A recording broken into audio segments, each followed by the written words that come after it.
Changing the state flag has been a hot topic for months. Now the issue is getting even more heated after Governor Phil Bryant declares April Confederate Heritage Month.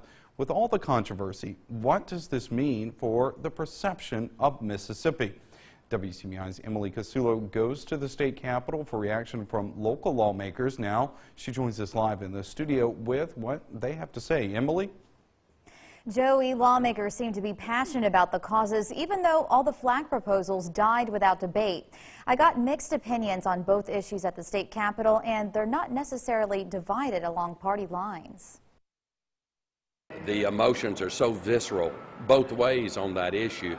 I'm not sad that it didn't come up. Representative Steve Holland calls himself a liberal Democrat, but says he's fine with the current state flag. Other reps, not so much. I think something as divisive as the flag is something that needs to be addressed, because the perception of Mississippi, I think, has some is solely based on the flag and what the flag represents. Some representatives believe the state flag and Confederate Heritage Month are giving Mississippi a bad name, driving people and businesses away from the state. We need to think about what we do when we start talking about Confederate holidays.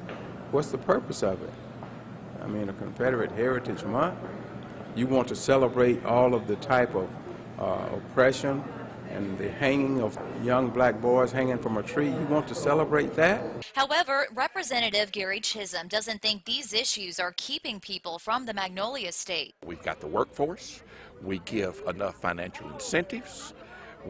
Joe Max Higgins hadn't had any trouble of anybody saying that this is a great big problem for us. Chisholm says there's nothing wrong with Confederate Heritage Month because it's history. You can't run from your history. So, we have Black History Month, the month of February. We ought to have Confederate History Month in April. But legislators say making a positive change and helping Mississippi's image starts with a conversation. We have to be a state that is willing to progress and move along with the times. We've got to talk, though. Those things that we can agree on, we have to sort those things out and move forward. Although Holland says he's open-minded, he doesn't think changing the flag will improve the perception of Mississippi. If I really could get convinced, for example, that changing the flag would change something in the minds of people, I would do it, but I don't think it will. And like you just saw there, the flag issue may not have gone far this session, but it doesn't look like it's going away anytime soon. We'll just have to see what happens next year. Joey? All right, Emily Casulo live in our studio with that